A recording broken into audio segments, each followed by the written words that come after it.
So in today's video, I'm going to be going over the New Balance 990 V3 in this Teddy Santis inspired colorway. I'm going to go over what I like about the shoe, what I don't like about the shoe, and also some alternatives that you could find in case you can't find the shoe for retail or in case you don't want to pay the crazy resale prices. So in case you're new to the channel, my name is Oliver. I love talking about sneakers and going over what I know about the history and the design of these shoes. So in case you like that type of content, feel free to subscribe. So the New Balance 990 V3 is no stranger to this channel. I actually made a video going over the 990 V3 in the gray colorway in this video up here. And in that video, I basically describe all the things I like about the shoe, what I don't like about the shoe, as well as some of the most comfortable features that I think that this shoe brings and why it deserves a place in your collection. I won't go into such crazy detail into the 990 V3, but I will go into this particular shoe and what it means to New Balance as a collector, as well as someone that just loves shoes overall. So this New Balance 990 V3 is actually one of the first three that Teddy Santis released as the creative director for Made in USA. So essentially he released the 990 V1, the V2, and this V3 that I'm holding in my hands. So I actually reviewed the 990 V2 on this channel, and I thought that was an excellent shoe. But the thing is, I really wanted the 990 V3 overall because this is just a super clean shoe and it's an excellent sneaker. And I love the V3 as well, so I thought this was a no-brainer. So thankfully I was able to get this for just a little bit above retail. The retail for this particular shoe when it came out was actually $210. I was able to score this off of GOAT for roughly $230. So I think this was a pretty solid pickup because I didn't have to pay an arm and a leg over retail to be able to get this one. All right, so let me dive into what I like about the shoe and what I don't like about the shoe. So the first thing I love about this shoe is actually just the craftsmanship and the quality of materials that is featured on this shoe. That's been a mainstay for why I like New Balance so much. I think that the pigskin suede on the upper is just like an excellent touch and it looks great on foot.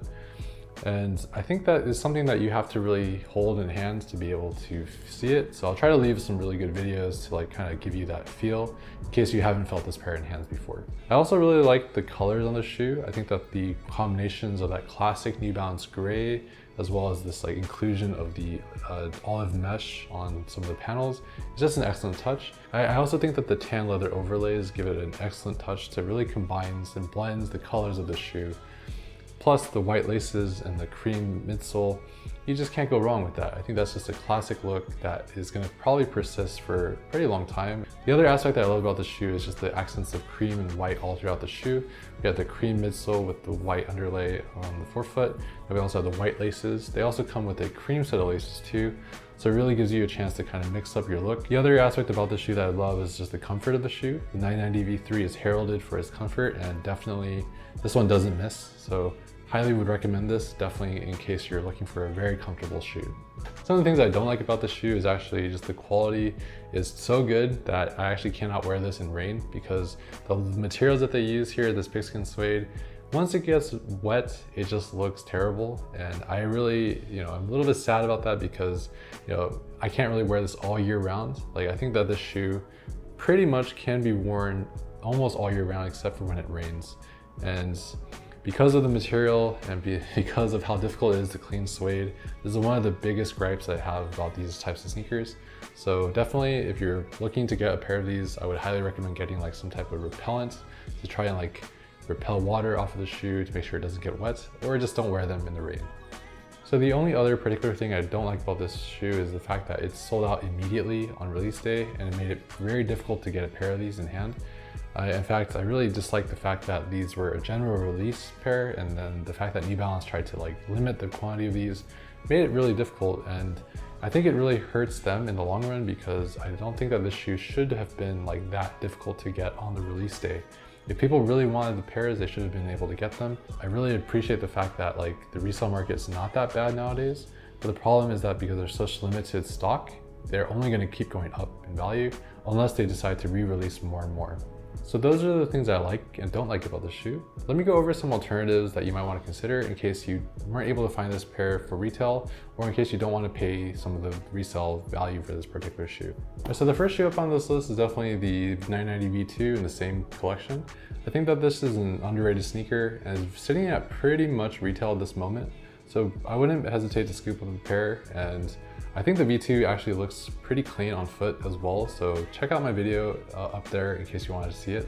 I think it's just a really nice looking shoe with the same colors and also the same great materials found on this pair as well.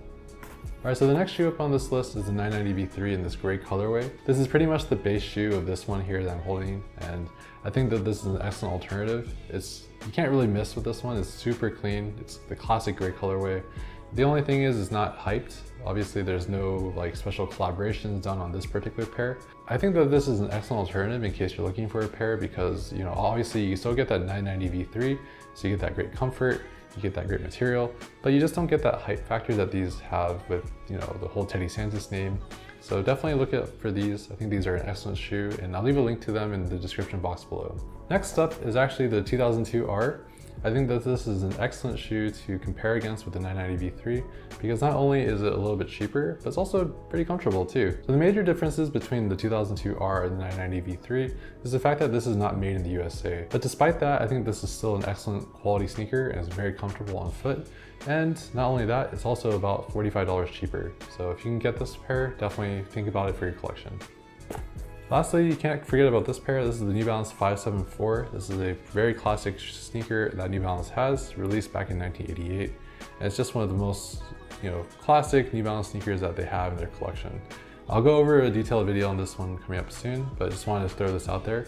So on newbalance.com right now, there is a New Balance 574 that matches the same colorway as this 990 V3, and they're only $84.99 at the moment. So definitely a great sleeper pick in case you're looking for like a more cost-effective pair to have in your collection. So the major differences between the Teddy Santis 990 V3 and the New Balance 990 V3 in the gray colorway mostly boil down to the cosmetic differences. The Teddy Santis 990 V3 comes with very hairy pigskin suede all across the upper. This type of material is not really found on the 990 V3 in gray. Essentially what we have here is just a very rich nubuck suede. It's very clean, very smooth, still very high quality of course, but the thing is just that it doesn't have that hairy element, I guess. The other differences now is actually the mesh coloring is actually much different. So the 990 V3 comes with a very traditional gray mesh. So the Teddy Santis on the other hand comes with more of an olive green type of mesh here. So in terms of the leather overlays that come with the shoe, on the gray pair we just have a dark gray type of overlay, and then on the Teddy Santis pair we have this tan color here. And I think that the tan color actually really helps tie in everything very well. In terms of the cushioning, everything's exactly the same. We have end cap cushioning of the heel, of course, and same type of Endurace type of rubber outsoles. And so yeah, nothing has really changed in that regard. So in terms of the sizing for these 990 V3s, if you have a normal size foot, I'd recommend going probably a half size down, especially if you have a narrow foot as well. If you have a wide foot like myself, I would go true to size. For me, I'm a size 10.5 with a double E width. And I actually ended up just getting these in a 10.5 and they fit perfectly on my feet. All right, well, that's all I got for this shoe. This is probably one of my favorite pickups of the year for 2022, and I'm really excited to have this one. I would just wish that this shoe could be a little bit more readily available for everyone to purchase, because obviously it's not a like collaboration pair or anything by that means. So I don't see any reason why this should have been so limited, but the sneaker game is what it is, and unfortunately there's a ton of hype, so people will scoop up pairs as fast as they can just to make a quick buck. Those are my closing thoughts on this sneaker. I listed a bunch of alternatives, and I still think this is a great shoe to have, but obviously those alternatives that I listed are great shoes as well. All right, well, thanks so much for watching. I really do appreciate all the support on my channel. You guys are awesome, and I really do appreciate, you know, all the feedback that I've been getting. Please continue leaving your comments down below. Let me know what you thought about the video, what I can improve on, and also what type of content you'd like me to make too. It really helps out the channel, and I really want to make sure that I'm making cool content that you'd like to see. All right, well, thanks so much for watching, and I'll see you in the next one. Cheers.